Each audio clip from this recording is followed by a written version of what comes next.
ळमो अरिहन्ताळम् ळमो सिद्धाळम् ळमो आयरियाळम् ळमो वज्रायाळम् ळमो लोयेशवसाहूळम्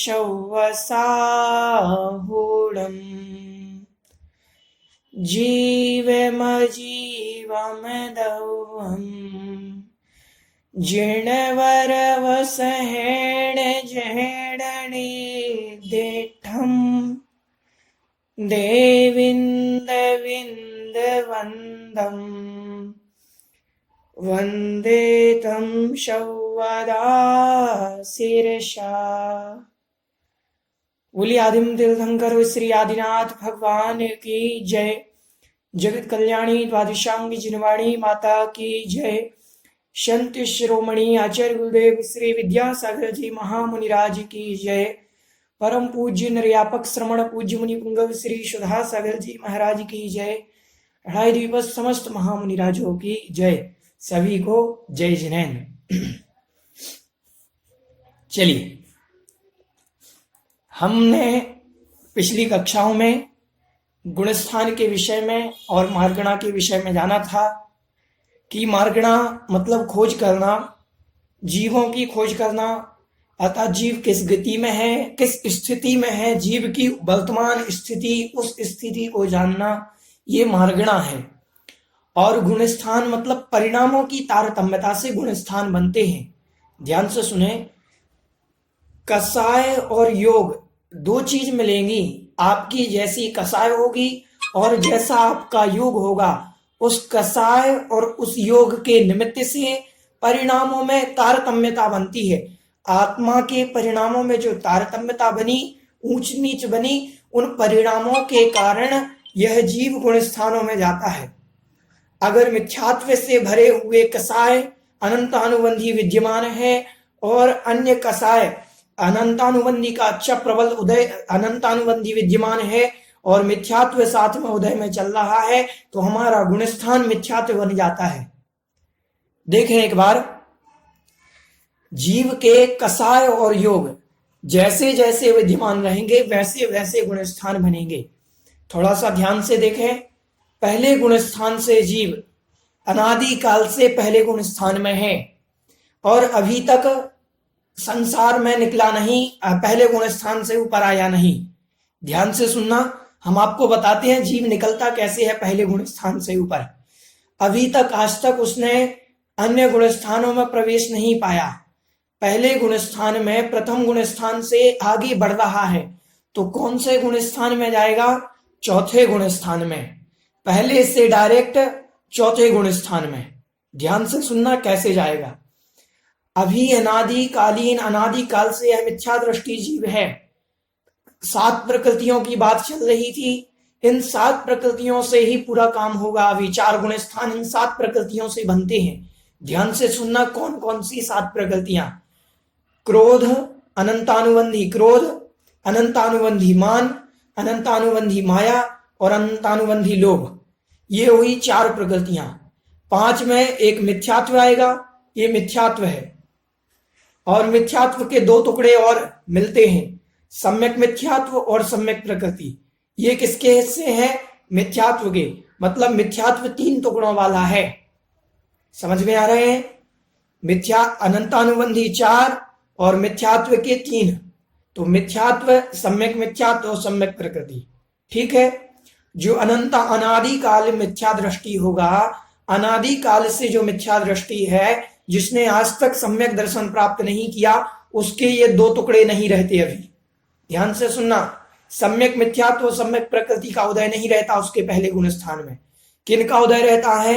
अनंतानुबंधी 4 का और मिथ्यात्व का। समझ में आ रहा है? इनका उदय रहता है। अभी अपन 7 प्रकृतियों की बात कर रहे हैं, इसीलिए 7 को लेकर के चल रहे हैं। जब यह जीव सम्यक दर्शन की ओर सम्मुख होता है, 3 लब्धियां करता है। उन 3 लब्धियों के अंतिम लब्धि में 3 करण करता है, 5 लब्धियां करता है। 5 लब्धियों के बाद जो अंतिम 3 करण करता है, उन अनिवृत्ति करण अंतिम करण में ध्यान से सुनना, अंतिम करण में ये मिथ्यात्व के 3 टुकड़े करता है। कितने करता है? सम्यक दर्शन की ओर जा रहा है तो परिणाम जैसे जैसे बढ़ेंगे तो मिथ्यात्व के टुकड़े हो जाएंगे। तो मिथ्यात्व 3 हिस्सों में बढ़ जाएगा। एक उसका नाम रहेगा मिथ्यात्व, एक का नाम सम्यक मिथ्यात्व, एक का नाम सम्यक प्रकृति। समझ में आ रहा है? अब मिथ्यात्व के 3 टुकड़े और अनंतानुबंधी के 4, तो ये 7 टुकड़े पहली बार जब रहेंगे ये दब जाएंगे आत्मा में। आत्मा में जैसे दबेंगे तो दबने का नाम है उपशम। दबने का नाम क्या है? उपशम। और ये जैसे 7 टुकड़े दबे तो दबते ही उपशम सम्यक दर्शन प्राप्त होता है और यह 4थे गुण स्थान में चला जाता है। समझ में आ रहा है विषय? पहले गुण स्थान से 4थे में चला गया। अब ध्यान से सुने, उपशम सम्यक दर्शन का काल अंतर्मुहूर्त है। अंतर्मुहूर्त मतलब 1 आवली प्लस 1 समय से लेकर 1 समय कम 48 मिनट, ये होता है अंतर्मुहूर्त का काल। इस अंतर्मुहूर्त के अंदर जीव जो है इतने काल तक ही इन 7 प्रकृतियों को दबा सकता है। देखो बिल्कुल एकाग्रता से सुनना, मैं इसीलिए डिटेल में बतला रहा हूं कि कल किन्हीं की जिज्ञासा थी कि थोड़ा सा डिटेल में समझ लें, तो मैं थोड़ा सा डिटेल में, इसलिए पूरा डिटेल में नहीं जाऊंगा। अभी बिल्कुल ध्यान से एकाग्रता से सुनोगे तो ये विषय समझ में आएगा। अब ये 7 प्रकृतियां दबा दी थी, अभी हमने दब गई ये 7। अब 7 में से ध्यान से सुनना, उपशम सम्यक दर्शन है। उपशम सम्यक दर्शन नष्ट होगा 48 मिनट बाद। अंतर्मुहूर्त बाद ये उपशम सम्यक दर्शन इन 7 में से कोई ना कोई उदय में आएगा। अब ध्यान से सुनना, इन 7 में से अगर सम्यक प्रकृति उदय में आती है, 3 टुकड़े हुए जो मिथ्यात्व के 3 टुकड़े किए थे ना हमने, तो इसमें एक सम्यक प्रकृति है। अगर ये सम्यक प्रकृति उदय में आती है तो गुणस्थान 4था का 4था ही रहेगा। बस अंतर क्या होगा कि पहले उपशम सम्यक दर्शन था तो वो क्षयोपशम सम्यक दर्शन बन जाएगा। अभी 7 में से 6 दबी हैं, 1 उदय में है। 7 में से 6 प्रकृति दबी हैं, सम्यक मिथ्यात्व उदय में आ गई उपशम सम्यक दर्शन का काल पूर्ण होते ही। जैसे ये सम्यक प्रकृति उदय में आई तो क्षयोपशम सम्यक दर्शन बन गया। ये जीव के 66 सागर तक रह सकता है, गुणस्थान 4था ही रहेगा। मान लीजिए अगर ये उदय में ना आती, सम्यक प्रकृति उदय में ना आती, अगर सम्यक मिथ्यात्व उदय में आता, कौन सा उदय में आता? सम्यक मिथ्यात्व, 6 दबे हुए हैं, सम्यक मिथ्यात्व नाम की प्रकृति उदय में आती तो गुणस्थान बनता 3रा। कौन सा बनता? गुणस्थान 3रा। तो 3रे गुणस्थान का काल अंतर्मुहूर्त। ठीक है, चलिए अगर ये भी उदय में ना आती और ये इन 4 कसाय जो थी, क्रोध मान माया लोभ, अगर इन 4 में से कोई एक आ जाती, या तो क्रोध आ जाता या मान आ जाती या माया या लोभ, इन 4 कसायों में से कोई एक उदय आ जाती अनंतानुबंधी की, तो गुणस्थान बनता 2रा। ध्यान से सुनना, कौन सा गुणस्थान बनेगा? 2रा। और इसका काल 6 आवली प्लस 1 समय, 1 आवली से लेकर के 6 आवली प्लस 1 समय तक, इतना इसका काल है। तो इतने काल तक ये उदय में रहती और इसके बाद मिथ्यात्व उदय में आ जाए तो गुणस्थान बनेगा 1ला।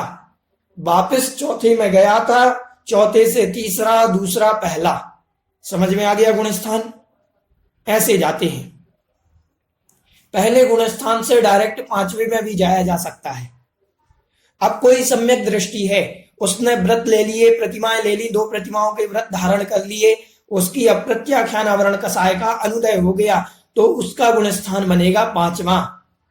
जिसे हम कहेंगे व्रती ब्रह्मचारी भैया जी लोग, दीदी जी लोग, जिनकी 2 प्रतिमाएं, कम से कम जिनकी 2 प्रतिमाएं होती हैं वो, ठीक है, उनका गुणस्थान 5वां। एलक शुल्लक महाराज का गुणस्थान 5वां। आरिकाओं का गुणस्थान 5वां। क्योंकि स्त्री पर्याय उत्कृष्ट अवस्था में अगर कहीं जा सकती है तो 5वें गुण स्थान तक ही जा सकती है, इससे आगे स्त्री पर्याय नहीं जा सकती। समझ में आया? चलिए अब आगे देखते हैं 6वां गुण स्थान।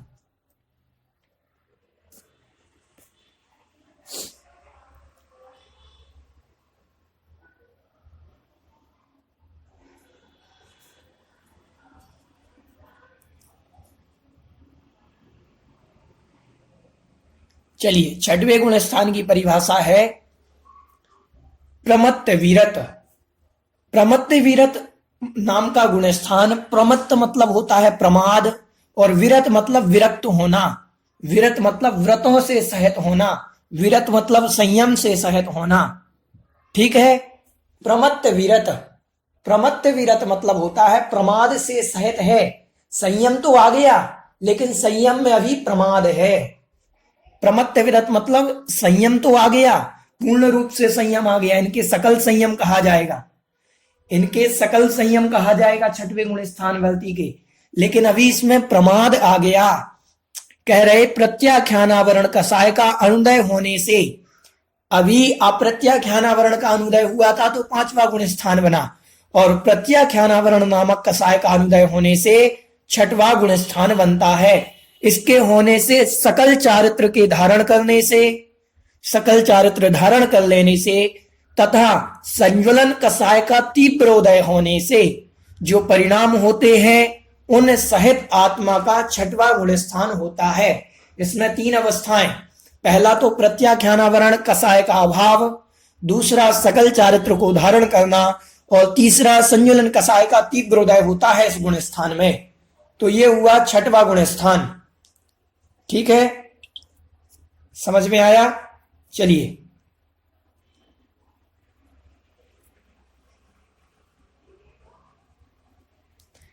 इसमें कौन होते हैं? इसमें होते हैं मुनिराज। इस गुण स्थान में कौन होते हैं? महामुनिराज, सकल चारित्री मुनिराज। अब अप्रमत्त विरत नाम का गुण स्थान, अप्रमत्त मतलब अप्रमाद नहीं बचा, इस गुण स्थान में प्रमाद नहीं, और विरत मतलब वही संयम। तो अप्रमत्त विरत मतलब जहां संज्वलन कसाय का तो मंद उदय होने से तथा प्रमाद रहित अवस्था में सप्तम गुण स्थान होता है।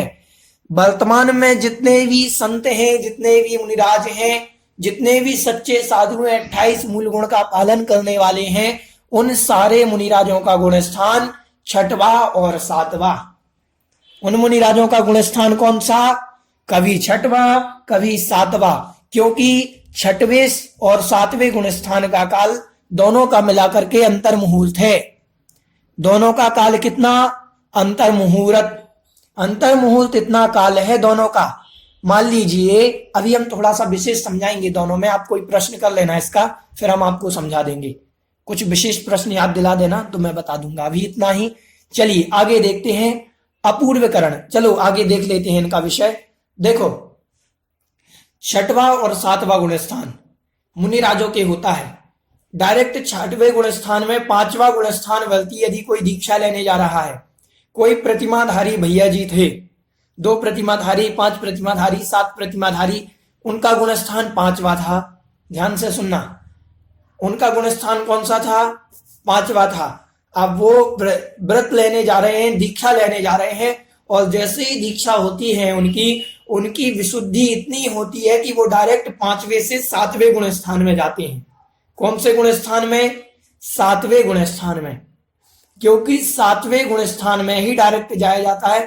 5वें से कभी कोई 6वें में नहीं जा सकता। पहले गुण स्थान से डायरेक्ट 7वें में आ सकते हैं। कोई मिथ्या दृष्टि था और मिथ्या दृष्टि अचानक से दीक्षा ले ले, और दीक्षा लेते ही उसका गुण स्थान 7वां बन सकता है। ठीक है, समझ रहे हैं आप? तो 7वां गुण स्थान, और 7वें गुण स्थान का जितना काल रहेगा है अंतर मुहूर्त। उस अंतर मुहूर्त में भी जितना काल उनका हुआ, मान लीजिए 15 सेकंड उनका काल रहा 7वें गुण स्थान का, तो 7वें गुण स्थान के 15 सेकंड के बाद वो 6वें में आएंगे, और 6वें का काल रहेगा 30 सेकंड। फिर वो 7वें में जाएंगे, और 7वें गुण स्थान का फिर जितना काल है उसका दुगना फिर 6वें काल गुण स्थान का काल होगा। तो मुनिराज 6वें और 7वें गुण स्थान में झूलते रहते हैं, कभी 6वें, कभी 7वें, कभी 6वें, कभी 7वें। ठीक है, समझ में आया? 6वां और 7वां गुण स्थान। ठीक है, इसमें पूज्य आचार्य श्री का एक संस्मरण आपको सुनाए देते हैं। आचार्य श्री पूज्य सुधा सागर जी महाराज ये संस्मरण सुनाते थे हमेशा जब वो चुल्लक अवस्था में थे। सुधा सागर जी का नाम था, चुल्लक अवस्था में चुल्लक श्री परम सागर जी।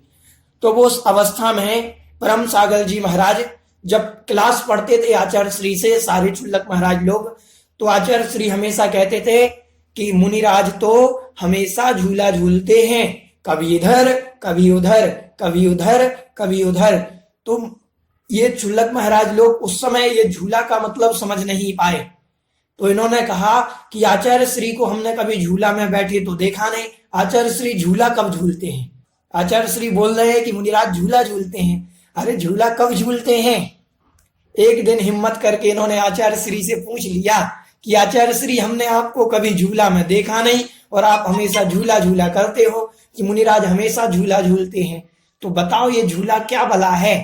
तो आचार्य श्री बोले झूला कोई भला नहीं, झूले का अर्थ है मुनिराज कभी छठे गुण स्थान में, कभी सातवें गुण स्थान में, कभी छठे गुण स्थान में, कभी सातवें गुण स्थान में, ऐसे मुनिराज घूमते रहते हैं। ठीक है, चलिए किसी की कोई जिज्ञासा इस विषय में? जी अलका जी आपको अनम्यूट कर रहे हैं।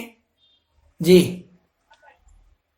जय जिनेन्द्र भैया जी। जी जय जिनेन्द्र भैया जी, आज स्टार्टिंग में आपने चौथे गुण स्थान का बताया था जी।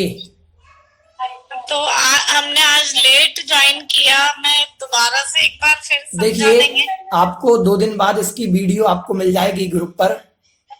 देखो आपको वहां पर हम भेज ही देते हैं आपको ग्रुप पर, तो आप 2 दिन बाद इसको देख लेना, 1 दिन बाद, कल या परसों आपको इसकी रिकॉर्डिंग मिल जाएगी आप तक, इसीलिए आप उसमें देख लेना। समय अपना बहुत अनमोल है अभी। चलिए इस विषय संबंधी किसी की जिज्ञासा? वंदना जी गोधा आपको अनम्यूट किया। जी जी बोलिए, जिज्ञासा रखिए। मतलब उनके गुणों की पहचान होती है गुण स्थान कैसे? ऐसा जैसे छठे गुण स्तर से सातवें गुण में, तो मतलब स्थान में क्यों होते? मतलब छठवें सातवें गुण स्थान में क्या कह रहे हैं आप? हमें समझ में नहीं। मतलब कि जैसे आप बता रहे हैं अभी जैसे महाराज की जैसे छठे जैसे सातवें स्थान में रहते हैं, मत तो गुण में क्यों है? मतलब ये क्यों लगा ऐसा? गुण स्थान मतलब परिणामों की तारतम्यता से उनका गुण स्थान नाम दिया है। उनके परिणामों में, उनकी आत्मा में अब प्रत्याख्यानावरण कसाय नहीं रही, उन्होंने सकल संयम को धारण कर लिया, उनके प्रमाद है, एक के प्रमाद नहीं रहा। तो इन सब क्रियाओं के कारण इनका नाम गुण स्थान, गुणों का जो स्थान है उसे गुण स्थान कहते हैं। अब उनके जैसे गुण, उसके हिसाब से उनका स्थान और बढ़ता जा रहा है। अच्छे गुण, अच्छे परिणाम, तो उनका गुण स्थान ऊंचा, इसीलिए इसका नाम गुण स्थान है, ऐसा समझना। चलिए ललिता जी आपको अनम्यूट किया। जी जी हाँ जय जिनेन्द्र आपको। हाँ आ रही है आपकी आवाज। भैया जी, छठे और सातवें दोनों गुण स्थान का अंतर मुहूर्त काल होता है क्या? बिल्कुल बिल्कुल, उत्कृष्ट काल इनका अंतर मुहूर्त है। मतलब तो महाराज जी कभी छठे और कभी सातवें में, मतलब इनका काल अंतर मुहूर्त है, कभी छठे में रहेंगे कभी सातवें में रहेंगे। बिल्कुल बिल्कुल, छठे सातवें में बस। मतलब ऐसा नहीं छठे में बहुत दिन रहे, मतलब ज्यादा रह गई? नहीं बिल्कुल, अंतर मुहूर्त ही रह सकती है, अंतर मुहूर्त ही, बिल्कुल। बहुत अच्छा। रीनू जी पहाड़ी आपको अनम्यूट कर रहे हैं। जी जय जिनेन्द्र भैया जी। जी भैया जी, मेरा प्रश्न है कि मुनिराज जो शुद्धोपयोगी मुनिराज होते हैं उनका कौन सा गुण स्थान होता है, कहाँ से होता है? शुद्धोपयोग सातवें गुण स्थान से प्रारंभ होता है। ध्यान से सुनना। जी 1 मिनट में सबको म्यूट कर दूं, आवाज आ रही है बीच में।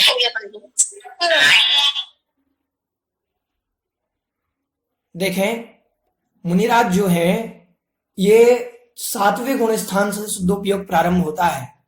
सातवें गुण स्थान में भी 3 अवस्थाएं कही गई हैं, ध्यान से सुने। सातवें गुण स्थान की 3 अवस्थाएं होती हैं, उसमें उत्तम, मध्यम और जघन्य। उत्तम, मध्यम और जघन्य अवस्था। तो उसमें जो उत्तम अवस्था है, इस अवस्था में गुण शुद्धोपयोग होता है, इसके पहले शुद्धोपयोग नहीं होता। सातवें गुण स्थान की उत्तम अवस्था में शुद्धोपयोग होता है, इसके पहले शुद्धोपयोग किसी भी गुण स्थान में नहीं होता। शुद्धोपयोग का प्रारंभ 7वें गुण स्थान से मानना चाहिए। ठीक है, 7वें गुण स्थान की उत्कृष्ट अवस्था में जब मुनिराज पहुंचते हैं तो वह शुद्धोपयोगी हो जाते हैं, शुद्धोपयोग की वह अवस्था बनती है। ठीक है, चलिए किसी की और जिज्ञासा?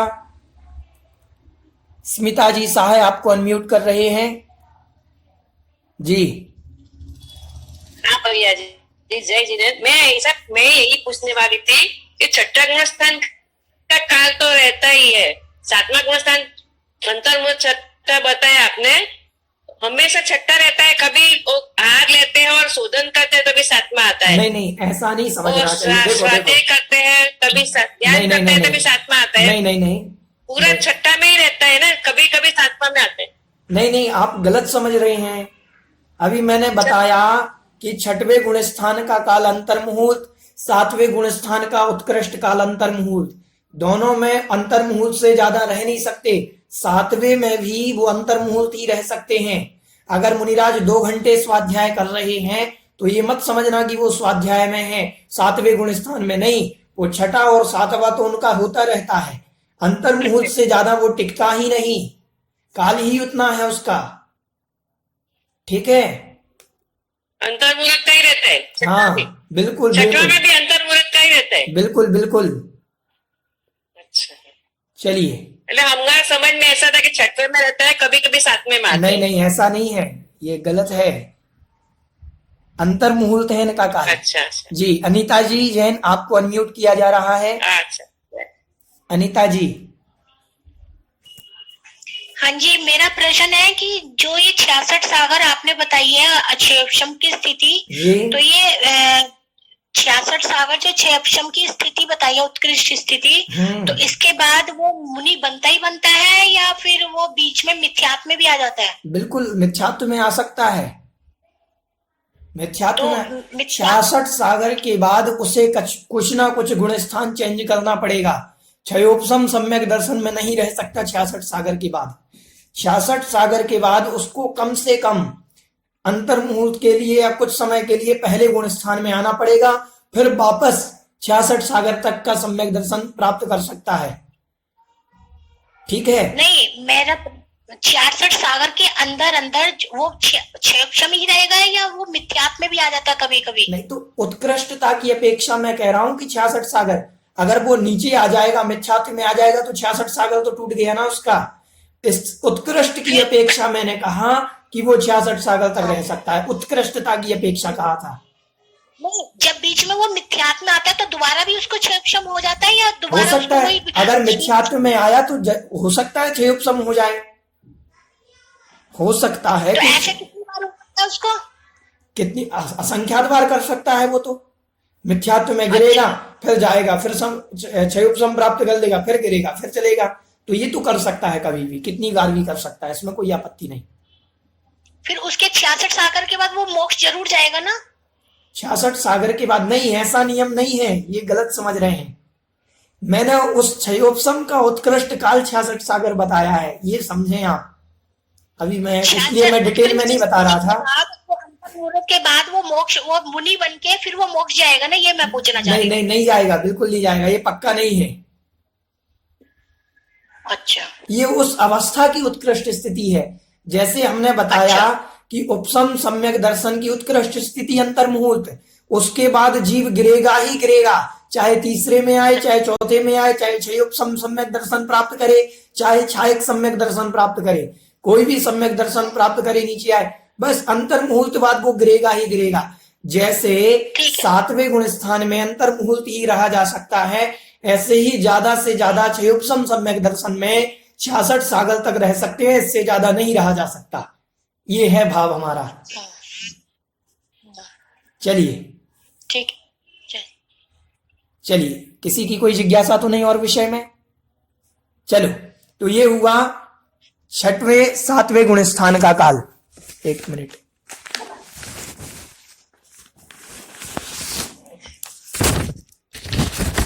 छठवें 7वें गुण स्थान का काल ये हुआ। फिर आगे कहते हैं कि 7वें गुण स्थान की 3 अवस्थाएं, इस अवस्था में जीव शुद्धोपयोग प्राप्त कर सकता है। ठीक है। सातवें गुण स्थान की जब उत्कृष्ट अवस्था में पहुंचता है यह जीव, यह सामायिक आदि करते समय, यह जीव ध्यान आदि करते समय इस अवस्था में पहुंचता है और ध्यान की परिणति से ये 8वें 9वें 10वें आगे गुण स्थानों में जाता है। ध्यान से सुनना, 7वें के बाद 2 रास्ते बनते हैं, एक उपसम श्रेणी, एक छपक श्रेणी। देखो मैं आपको डिटेल में बता रहा हूं, परिभाषा नहीं परिभाषा। एक उपसम श्रेणी, एक छपक श्रेणी, 2 रास्ते जाने के ऊपर जाने के 2 रास्ते बन गए, उपसम श्रेणी, छपक श्रेणी।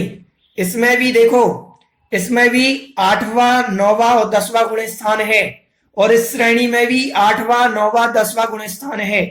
2 रास्ते हैं 8वें गुण स्थान से जाने के। विषय समझ में आ रहा है? एक मिनट।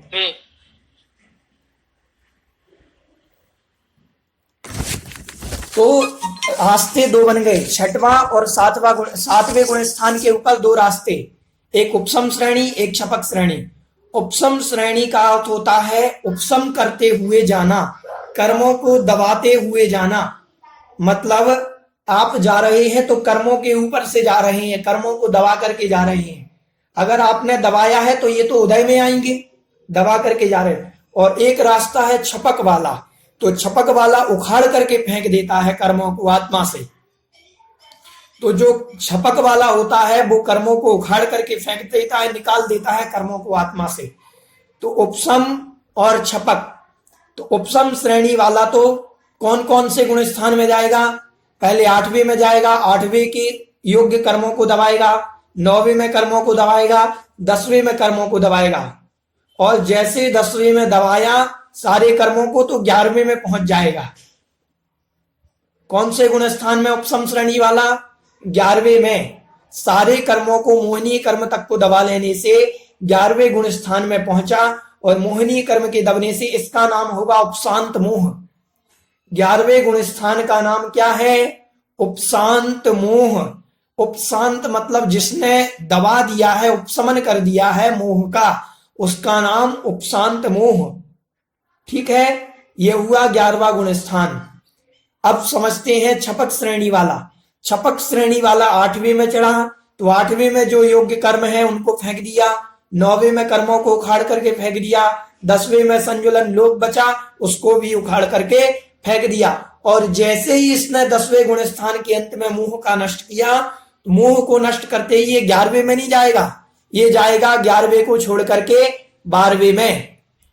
11वें में नहीं जाता ये। छपक श्रेणी वाला 8 9 10 के बाद सीधे 12 में। और 12वें गुण स्थान का नाम है क्षीण मोह। 12वें गुण स्थान का नाम क्षीण मोह। जिसने मोहनी को क्षीण कर दिया है, नष्ट कर दिया है, हटा दिया है, वह क्षीण मोह में 10वें से 12वें में गया। तो जो 12वें में गया वो आगे ही जाएगा 13वें 14वें। लेकिन जो 11वें में गया, ध्यान से सुनना, जो 11वें गुण स्थान में गया उपशांत मोह, उस गुण स्थान का नाम है उपशांत मोह। उसने कर्मों को दबाया था और जैसे ही दबाया था अंतर मुहूर्त बाद कोई ना कोई कर्म उदय में आएंगे, और जैसे जैसे कर्म उदय में आएंगे वैसे वैसे वो नीचे आ जाएगा। क्योंकि जो दबा करके चलता है, आपने गिलास, पानी का गिलास लिया और पानी के गिलास में फिटकरी घोल दी, तो उसमें जो मिट्टी दबाई थी आपने, वो मिट्टी दब गई। अब वो मिट्टी 1 घंटे 2 घंटे 3 घंटे, वो जब तक फिटकरी का प्रभाव रहेगा तब तक वो दबी रहेगी, और जब फिटकरी का प्रभाव खत्म वो उदय में आ जाएगी। ऐसे ही जब उपशांत मोह 11वें गुण स्थान का काल खत्म होगा, वो कर्म उदय में आएंगे, तो वैसे ही जैसे कर्म उदय में आएंगे वो चौथे में भी आ सकता है, 6वें 7वें गुण स्थान में भी आ सकता है। ये समझना चाहिए। मतलब 11वें गुण स्थान वाला नीचे गिरेगा ही गिरेगा। जो 11वें में गया है वो नीचे गिरेगा ही गिरेगा, ये नियम है। और जो छपक श्रेणी चढ़ते हुए 12वें में गया है वो नीचे गिरने वाला नहीं, अंतर मुहूर्त तक 12वें में रहेगा, फिर 13वें में जाएगा तो केवली बनेगा, केवली भगवान बनेंगे। और केवली भगवान में अपनी आयु को पूर्ण करते हुए चतुर्थ गुण स्थान की में आयु को पूर्ण करते, 14वें गुण स्थान में आयु पूर्ण करते हुए वो सिद्ध सला मोक्ष तक जाएंगे। तो ये इस प्रकार से गुण स्थान की व्यवस्था होती है। समझ में आया? किसी की इस विषय में जिज्ञासा? किसी की जिज्ञासा तो नहीं इस विषय में?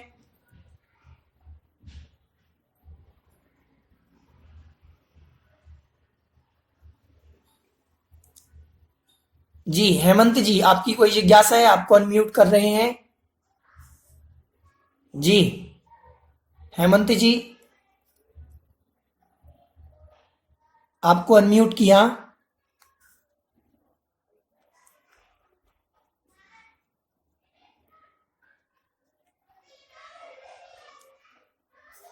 हेमंत जी, आपकी आवाज नहीं आ रही है, आप वहां से अनम्यूट हो जाएं।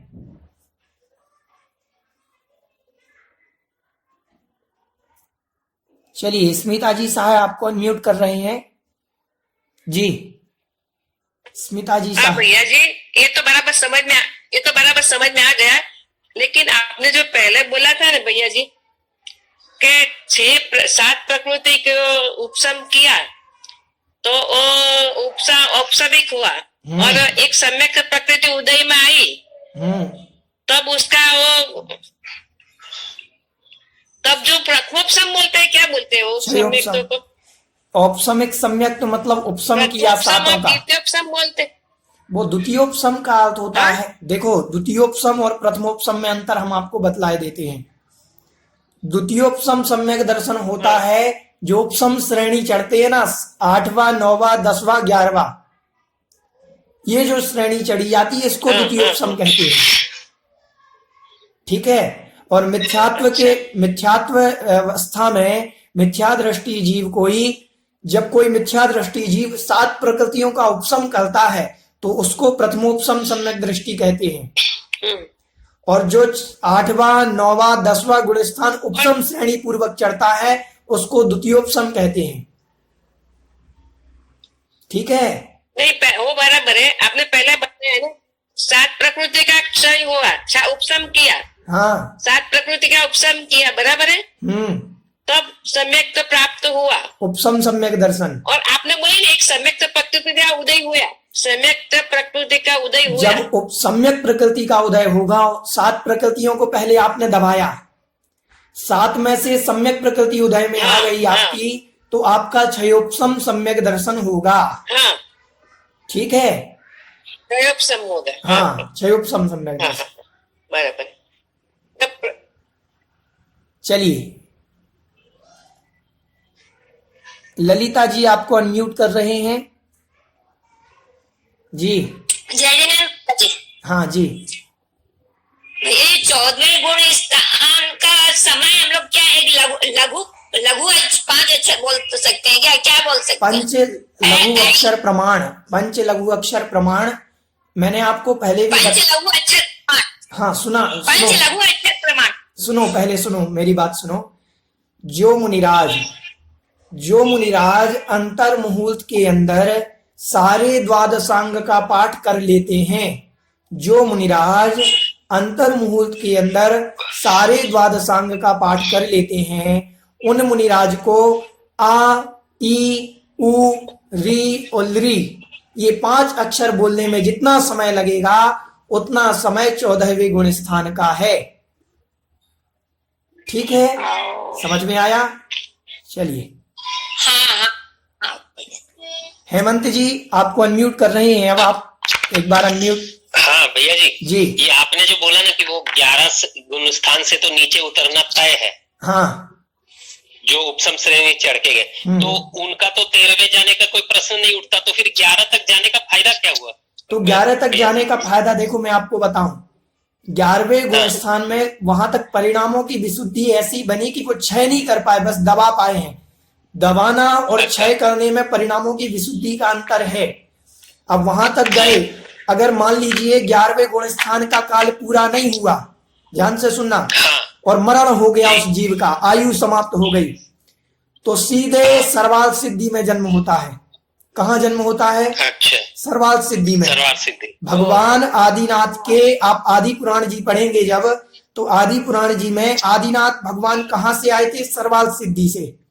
तो सर्वार्थ सिद्धि में जब वो गए थे तो वो इसी गुण स्थान से गए थे, वो 11वें गुण स्थान में थे, उपसम श्रेणी उन्होंने चढ़ी थी, उनके परिणाम उस समय शपथ श्रेणी के नहीं बन पाए, तो उपसम श्रेणी चढ़े और 11वें गुण स्थान में गए और 11वें गुण स्थान में मरण हुआ, तो मरण के समय इतनी परिणामों की विसिद्धि की सीधे सर्वार्थ सिद्धि, सबसे देवताओं में सबसे उत्कृष्ट स्थिति अगर किन्हीं की होती है तो वह होती है सर्वार्थ सिद्धि के देवों की। ये एक भवातारी होते हैं और पूरा काल द्वादशांग के पाठ में निकालते हैं। तो भगवान आदिनाथ का मरण पूर्व भाव में, देव भाव के पूर्व में इसी अवस्था में हुआ था 11वें गुण स्थान में। तो इतना फायदा हो जाता है ऊंचे गुण स्थान में मरण का। जी भैया, हाँ, धन्यवाद। चलिए जय जी। बहुत अच्छी जानकारी। जी। कौन रह गया है? वंदना जी गोधा, आपकी कोई जिज्ञासा?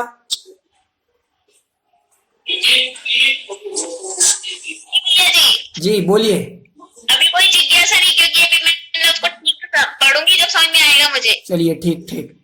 और किनके जी हैंड रेस जिनके किए हैं वो हैंड ओवर कर लें अपने आप, ताकि रीनू जी पहाड़िया मैं आपको अनम्यूट कर रहा हूँ। भैया जी, कल आपने देवों में मार्गना स्थान का खोजने का बताया था, तो उसको एक बार क्लियर कर दे कि वो कषाय 19 कैसे होती है, और वो सब एक बार क्लियर कर दे। हाँ, 19 कषाय कैसे हुई? उनकी अनंतानुबंधी छायक सम्यक दृष्टि वो होते हैं, तो उनके अनंतानुबंधी 4 नहीं होंगी, 25 कषाय होती हैं। 25 कषायों में अनंतानुबंधी 4 चली गई तो बची 21 कषाय। अब 21 कषाय में उनकी स्त्री वेद तो है नहीं सौधर्मेंद्र के, वो चला गया, एक नपुंसक वेद चला गया, तो 19 बची। ठीक है, ये एक बार गति से शुरू से एक बार लगा के बता दीजिए ना भैया। नहीं सरल है वो तो, गति उनकी देवगति। जिन्होंने, देखो आप उसमें देख लेना, जिन्होंने डाला है उसमें बहुत बढ़िया दिया है, बिल्कुल बहुत बढ़िया उन्होंने लगाया जिन्होंने भी डाला है। पहला जिन्होंने सबसे पहले डाला था उनका पूरा सही था। जी भैया। जी जी। सुमन जी कोच्चि से आपको अनम्यूट किया है जी। भैया जी, वो मैंने थोड़ा सा लेट क्लास शुरू किया, तो कसाई में सॉरी सम्यक्त में क्षायक सम्यक्त कैसे आएगा? हाँ, छायक सम्यक तो हमने बताया ही नहीं अभी तक। देखो छायक सम्यक तो हमने बताया नहीं था। अपन मार्गना किए ना। हाँ, मार्गना में सम्यक तो है, उसमें क्या आएगा? सोधरम इंद्र का। हाँ, छायक सम्यक दर्शन, वो छायक सम्यक दृष्टि होता है। हाँ, और जो काय में किया, काय में मैंने जैसे तरस्काय की, और वेद में योग में काय वैक्रिक योग किया, तो ये इसमें गलत कैसे नहीं, हुआ? योग जो है मन वचन काय योग है, ध्यान से सुनना। योग में मनोयोग, वचन योग और काय योग, इनको लगाना। ठीक है, एक मिनट में म्यूट कर दूं सबको पहले। ठीक है। चलिए, सबसे पहले देखो, हमने काय योग में मन वचन काय को लगाया था, और जो योग के अंदर हमने मन वचन को लगाया था, और काय योग में 5 शरीर को लगाया था, जिसमें आपने काय योग में मन वचन काय क्या कर दिया था, मैंने ध्यान नहीं दिया, वो उस समय याद नहीं है। मैंने लिखा। हाँ, नहीं, मैंने काय में तो तरस्काय लिखा। नहीं, काय मतलब होता है शरीर, और वो औदारिक, बैक्टीरियक, आहारक, तेजस और कार्मण, ये 5 शरीर लेना वहां। हाँ, वो ये त्रस्काय और स्थावर काय नहीं लेना इसमें। हाँ, ठीक है, इसमें से लेना था, ये बैक्टीरियक हो गया। हाँ, चलिए अनीता जी, आपकी कोई जिज्ञासा है? आपने जो भेजा है ना अभी एक। जी जी, अनीता जी, आपकी कोई जिज्ञासा? हाँ जी, हाँ जी, जी। मेरे को देवों के बारे में 19 कषाय के बारे में ही पूछना था, वो तो आपने बता दिया। और एक ये पूछना था कि ये सभी देवों में होती है या सौधर्मेंद्र में ही होती है ये 19 सिर्फ कषाय? सौधर्मेंद्र में लगाई अभी, क्योंकि छायक सम्यक दृष्टि है वो। अब अन्य देव तो मिथ्या दृष्टि भी हो सकते हैं, अच्छा, क्योंकि मिथ्या दृष्टि देव 9वें ग्रैविक तक जा सकते हैं। अभव्य मिथ्या दृष्टि 9वें ग्रैविक तक जा सकते हैं। अंतिम ग्रीवक की हद पायो अनंत गिरियापद, अंतिम ग्रीवक तक हमने अनंत बार वो पद पा लिया 9वें ग्रीवक तक मिथ्यात्व से सहित होकर के। तो ये सिर्फ सौधर्मेंद्र की बात चल रही थी। अन्य देव मिथ्या दृष्टि होंगे तो उनमें पूरी कसाय विद्यमान होंगी। ये एक बार 19 कषाय दोबारा बता दो कैसे कैसे है? देखो समय खराब ना करें आप। देखो एक बार थोड़ा सा ध्यान से सुने क्लास में पूरा। अपने पास समय बहुत कम है, अपन बहुत पीछे चल रहे हैं। चलिए वंदना जी गोधा आपको अनम्यूट कर रहे हैं। जी वंदना जी गोधा। जी भैया जी जिनेन। जी जिज्ञासा करें। देखो जय जिनेन में कोई आप समय नहीं करेंगे, जिज्ञासा करेंगे डायरेक्ट। क्योंकि मेरे माइंड में बहुत कम बैटरी, इसलिए भी कोई जिज्ञासा नहीं। ठीक ठीक, आप हैंड ओवर कर लें आप सभी जो जिनकी कोई जिज्ञासा नहीं है। जी निधि जी आपको अनम्यूट किया है। ठीक है निधि जी आपको अनम्यूट किया है। जी भैया जी। जी भैया जी आपने गुलिस्तान समझाया, तो उसमें से मैं क्या पहले गुलिस्तान से कौन कौन में डायरेक्ट जा सकती हूँ और वापस कैसे लौट के आते हैं? ये देखो विषय अपना नहीं है, अभी हम आपको बताएंगे। प्रश्नोत्तर संग्रह भाग 1 आदरणीय रतनलाल जी बेनड़ा जी साहब ने उसका संकलन किया है। और इसका संकलन ये क्या कहते हैं अपने रतन चंद जी मुख्तियार साहब उनके ग्रंथ से उन्होंने शॉर्ट में लिया है। उसका पहला प्रश्न है कि कौन जीव कौन से गुण स्थान से कौन से में जा सकता है और कौन से गुण स्थान में वापस आ सकता है। ये विषय बहुत लंबा है, आप लोगों की समझ में अभी नहीं आएगा, तो ये विषय ये जिज्ञासा उचित नहीं है अभी यहाँ पर। अभी सिर्फ इन गुण स्थानों संबंधी जिज्ञासा करें। जी स्मिता जी शाह आपको अनम्यूट कर रहे हैं। अब भैया जी ये मार्गड़ा में लास्ट में आहार है ना, इसमें सौधर्म का कौन सा लगाने का? आहार में मैंने आपको बताया था आहारक और अनाहारक, दोनों में से आहारक है कि अनाहारक है, तो वो तो आहारक है। अनाहारक अवस्था मात्र कब बनती है? अनाहारक अवस्था बनती है केवली भगवान के 13वें गुण स्थान में अंतिम समय में, और अनाहारक अवस्था बनती है विग्रह गति में। इसके अलावा अनाहारक अवस्था कहीं नहीं बनती गति में, वो तो मालूम है। हाँ बस इतनी जगह ही बनती है आहारक। हाँ अनाहारक अवस्था। बाकी के जिनके शरीर है वो तो आहारक है ही। ठीक है, वो तो आहारक के लिए शरीर है कि आहारक शरीर के खोला का है? अरे आहारक खाने का। अरे आहारक शरीर अलग बात है। अरे ध्यान से सुनो, ये आहारक शरीर की बात नहीं है, ये आहारक पर्याप्ति की बात है। ये आहारक पर्याप्ति की बात है, शरीर की बात नहीं। हमने कल आपको बताया था आहारक और अनाहारक। हाँ हाँ, ये विषय बहुत कठिन पड़ रहा है आप लोगों को, इसलिए मैं डिटेल में नहीं जा रहा था। तो आहारक में हाँ हाँ नहीं, आहार में आयु नहीं, इसलिए समझ में नहीं आहार खाने का नहीं आहार होता है आहार, ऐसा के नहीं आहार मतलब होता है आहारक या अनाहारक। पर्याप्ति लेना है, वो अनाहारक है कि आहारक है। इसीलिए मैंने आपको देखो 2 डिटेल में भेजे हैं कि कौन के कितने कितने भाग हैं। उसमें लिखा है आहार के आहारक और अनाहारक। ग्रुप पर आप देखना दोबारा। चलिए किसी की और जिज्ञासा है? हाँ हाँ हाँ, चलिए आज इस विषय में इतना ही। समझ में आए 14 गुण स्थान। ये गुण स्थान क्रमशः जीवों के परिणामों से बनते हैं। जैसे जीव के परिणाम होंगे वैसा उनका भाव होगा, वैसे वो आगे आगे बढ़ते जाएंगे। अब हमें अपना गुण स्थान छानना है कि हमारा गुण स्थान कौन सा है। अब आप अपने अंदर झांक करके देखें कि हमारे तत्वों के प्रति श्रद्धा है। हम 7 तत्व सच्चे देव शास्त्र गुरु को मानते हैं कि नहीं मानते हैं? अन्य देवी देवताओं की पूजा तो नहीं करते। अगर अन्य देवी देवताओं की पूजा करते हैं, अन्य को मानते हैं, अन्य का विनय करते हैं, तो हमारा गुण स्थान बनेगा पहला। ध्यान से सुनना, पहला। ये मत समझना कि मुनि बन गए हम, बाहर से तो कपड़े उतरे हैं, पिछी कमंडल साथ में है। उन मुनिराजों का गुण स्थान भी पहला हो सकता है अगर जो मिथ्यात्व का सेवन करते हैं और कराते हैं।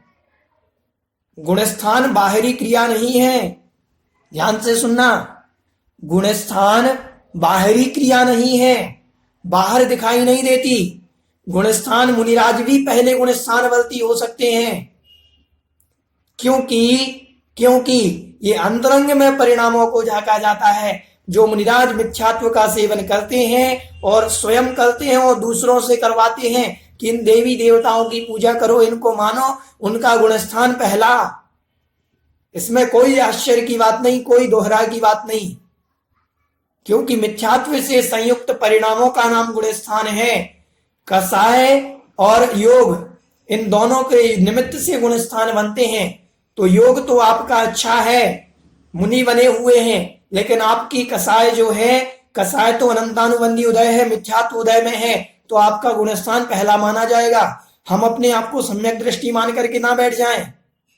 हमारे अदर 7 तत्वों के प्रति श्रद्धा नहीं है, सच्चे देव शास्त्र गुरु को मानते नहीं है, तो अपने आप को सम्यक दृष्टि कहने के अधिकारी नहीं। क्योंकि सबसे पहले व्यवहार सम्यक दर्शन आता है, और व्यवहार सम्यक दर्शन में हमारे लिए सबसे पहले 7 तत्वों के प्रति श्रद्धा और सच्चे देव शास्त्र गुरु के प्रति श्रद्धा, ये अत्यंत आवश्यक है। अगर सच्चे देव शास्त्र गुरु को जो नहीं मानते हैं, जो इनकी पूजा वंदना नहीं करते हैं और ऐसा करते हैं, देखो ध्यान से सुनना, अपने भगवान को भी मानते हैं, सच्चे देव, सच्चे शास्त्र, सच्चे गुरु, और उनको भी मानते हैं, तो ये विपरीत मिथ्या दृष्टि कहे जाते हैं। कौन से मिथ्या दृष्टि? विपरीत। तो मिथ्यात्व गुण स्थान मानना, बोले भैया जी हम अपने भी तो मानते हैं। अरे अपने का कोई फर्क नहीं पड़ता। अगर एक बार वहां नमस्कार करने से, पूज्य आचार्यों ने लिखा है, अभी उसमें अष्टपाहुड़ जी के अंदर आया था कि एक बार किसी अन्य देवी देवताओं को नमस्कार करने से 4 लाख पर स्त्री सेवन का दोष लगता है, और अगर कोई स्त्री उनको नमस्कार करती है तो उन्हें 4 लाख पर पुरुष सेवन का दोष लगता है। एक बार नमस्कार करने से उन देवी देवताओं को, समझ रहे हैं आप? कोई कहे भैया जी हम तो जय जिनेन्द्र करते, नहीं, जय जिनेन्द्र भी नहीं करना, हम तो जय जिनेन्द्र कर रहे। ध्यान से सुनना, मैं गया और मुझे कोई देवी देवता मंदिर में विराजमान दिखे, मैंने जय जिनेन्द्र किया, मैंने कहा जय जिनेन्द्र, आपने दूर से देखा तो मैंने जय जिनेन्द्र कहा कि नमोस्तु किया, आपने नहीं समझा, लेकिन आपने ये जरूर देखा कि भैया जी नमस्कार कर रहे हैं उनको, तो मैं भी नमस्कार कर सकती हूं। समझ रहे हैं आप? भैया जी ने नमस्कार नहीं किया, मैंने जय जिनेन्द्र किया या नमस्कार किया, ये आपने देखा नहीं, तो जय जिनेन्द्र की भी आवश्यकता नहीं है। जरूरी नहीं आप सारे साधर्मियों से जय जिनेन्द्र करो। घर में मम्मी पापा से जय जिनेन्द्र करते हैं और हम दूसरों को वहां जय जिनेन्द्र जाकर के बोले, नहीं, जय जिनेन्द्र की आवश्यकता नहीं, क्योंकि हमारे जय जिनेन्द्र करने से दूसरा गलत शिक्षा ले रहा है। उन देवी देवताओं को, उनको जय जिनेन्द्र भी नहीं करना। साधर्मी को जय जिनेन्द्र लिखा है, करो, कोई दिक्कत नहीं, जय जिनेन्द्र में आपत्ति नहीं, लेकिन अगर उसके कारण मिथ्यात्व फैल रहा है तो वो जय जिनेन्द्र सही नहीं है। ठीक है, इसीलिए आप तो सच्चे देव शास्त्र गुरु को मानो, उनकी आराधना करो, कल्याण हो जाएगा, उन पर श्रद्धा रखो, यही सब कुछ करने वाले हैं। मैं भी मिथ्यात्व में पड़ा रहा, मैंने भी सबकी पूजा की है, सब जगह घूम करके आया हूं। कहते हैं ना, मन्ये वरम हरिहरादयेव दृष्टा दृष्टेषु येषु हृदयं त्वयितोषमेति किम वीक्षितेन भवता भुवियेन नान्या कश्चिन मनोहरति नाथ भवांतरेपि। कि हे भगवान, ये अच्छा रहा कि मैंने उन देवी देवताओं को देख लिया, अगर पहले नहीं देखा होता, उनको सबको पहले देख करके आ गया, मेरा मन संतुष्ट नहीं हुआ उनको देखने से। और जब आपकी वीतराग मुद्रा को जाना, आपके स्वरूप को जाना, आपके अंदर विद्यमान गुणों को जाना, फिर आपके बिना मुझे कोई भाया ही नहीं। आप जब अच्छे लगे, इसके अलावा कोई मुझे अच्छा लगा ही नहीं। तो हमारे सच्चे देव शास्त्र गुरु ही सच्चे भगवान हैं, इनकी पूजा करो, इन पर श्रद्धान करो और अपना गुणस्थान चौथा बनाओ। यह है गुणस्थान की सार्थकता। अब चौथे में ही अटके मत रहना है। ध्यान से सुनना, जो मानते हैं कि हम 7 तत्वों पर श्रद्धान हमारा है, हम बहुत दिनों से हमने सब अन्य देवी देवताओं को त्याग है हमारा, तो वो आगे बढ़े कि हम 2 प्रतिमाएं धारण करेंगे। हमें गुणस्थान बढ़ाना है, घटाना नहीं है, और उसी गुणस्थान में रहना भी नहीं है कि चौथे में है बढ़िया है, नहीं, चौथे में बढ़िया नहीं है। अरे यहां तो 6वें 7वें से भी नीचे आ जाते हैं। तो ध्यान से सुनना, चौथे से 5वें, 5वें से आगे बढ़ सकते हैं, तो आगे हमें बढ़ना चाहिए। जिन गुण स्थानों में हम जहां जहां तक आगे जा सकते हैं, उतना प्रयास हमें करना चाहिए। वर्तमान में इस अवस्था में 7वें गुण स्थान से ऊपर कोई मुनिराज नहीं जाते, ये ध्यान रखना। वर्तमान की अवस्था में कोई भी मुनिराज 7वें गुण स्थान से ऊपर नहीं जाते। चलिए आज बस इतना ही। बोले जगत कल्याणी द्वादशांग जिनवाणी माता की जय। कल से थोड़ा सा विषय अपना सही रहेगा। अभी ये 13वें नंबर की गाथा मुझे मालूम थी कि इसमें 2-3 दिन लगने हैं, तो इसलिए मैंने थोड़ा सा समय ले लिया। कल से अपन लगभग 2-2 गाथाएं प्रतिदिन लेंगे, तो अपनी गाथाओं का क्रम अनवरत चलता रहेगा। बोले जगत कल्याणी द्वादशांग जिनवाणी माता की जय। बोधि समाधि परिणाम सुधि स्वात्मोपलब्धि शिव सौख्य सिद्धि चिंतामणिं चिंतिति वस्तुदाने त्वां वन्द्यमानस्य ममास्तु देवी। नवार नमोकार।